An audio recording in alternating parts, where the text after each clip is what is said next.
Bonjour, bienvenue encore une fois dans une nouvelle capsule de PsyTV. Nous avons aujourd'hui avec nous le docteur Simon Poirier, Oui. qui est psychiatre à l'Institut universitaire de santé mentale de Montréal, puis qui va nous parler aujourd'hui du trouble de personnalité narcissique. Bonjour Mohamed. Bonjour docteur Poirier, alors c'est quoi le trouble de personnalité narcissique? En fait, avant de commencer sur qu'est-ce que je voulais un peu dire la raison qui me poussait à en parler, c'est qu'en fait, il y a beaucoup d'études, beaucoup de vulgarisation, de livres, de lectures qui peuvent se faire sur le trouble de personnalité limite. Le trouble de personnalité narcissique est habituellement moins vulgarisé, moins expliqué, et pourtant les gens peuvent s'en faire parler de plus en plus par leurs médecins. Donc, je trouvais ça pertinent d'aborder ce sujet-là. En fait, une chose qui m'amenait aussi à en parler, c'est que le terme narcissique est assez péjoratif dans le langage commun. On imagine quelqu'un qui se prend pour quelqu'un d'autre, qui se croit tout permis, qui a tendance à écraser les autres. Mais il y a aussi un pendant de la personnalité narcissique qu'on appelle hyper-vigilante, c'est-à-dire les gens qui ont tendance à beaucoup déterminer leur estime d'eux-mêmes sur le regard d'autrui. Qu'est-ce que les gens vont penser de moi? De quoi j'ai l'air dans le regard de l'autre? Qui vont beaucoup se comparer aux autres et qui peuvent en souffrir énormément de cette comparaison-là. Puis c'est quoi les conséquences de quelqu'un qui a un trouble de personnalité narcissique sur son vécu de tous les jours?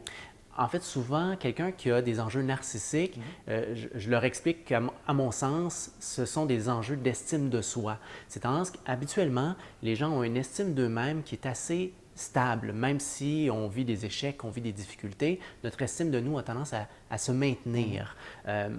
Quelqu'un qui va avoir des enjeux d'estime de soi va avoir tendance à être déboussolé ou perdre l'estime de soi de façon très importante lorsqu'ils vont vivre des échecs, lorsqu'ils vont vivre une critique, lorsqu'ils vont sentir une attaque qui est dirigée vers eux, ou lorsqu'ils vont se sentir comparés, ou lorsqu'ils vont se sentir inférieurs. Tout d'un coup, leur estime d'eux-mêmes va vraiment prendre une débarque, si on veut. Et à ce moment-là, ça peut amener beaucoup de détresse, de souffrance. Les gens peuvent quitter leur travail, quitter leurs relations, peuvent en venir à développer des idées suicidaires également. Donc, ça peut quand même amener une souffrance assez importante.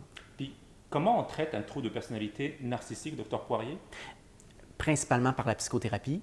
Les psychothérapies démontrées efficaces l'ont surtout été pour le trouble de personnalité limite, mais par la bande, ce sont des psychothérapies qui sont de plus en plus utilisées pour les gens qui ont des traits ou un trouble de personnalité narcissique, que ce soit le type qu'on retrouve dans le DSM-5 ou que ce soit le pendant hyper-vigilant. Donc, on utilise des psychothérapies comme celle qui est basée sur la mentalisation, comme celle qui est orientée sur le transfert ou d'autres. Bref, un peu des psychothérapies qui vont prendre le temps de regarder ça, de voir qu'est-ce qui fait varier l'estime de soi chez ces gens-là et d'en venir à moins vivre de ces variations-là, d'être moins dans la comparaison, de moins finalement se forger leur identité sur le regard que les autres vont porter sur eux. Merci docteur Poirier pour ces précieuses informations. Ça fait plaisir. Puis je vous donne rendez-vous pour une prochaine capsule de PsyTV. À bientôt! Au revoir.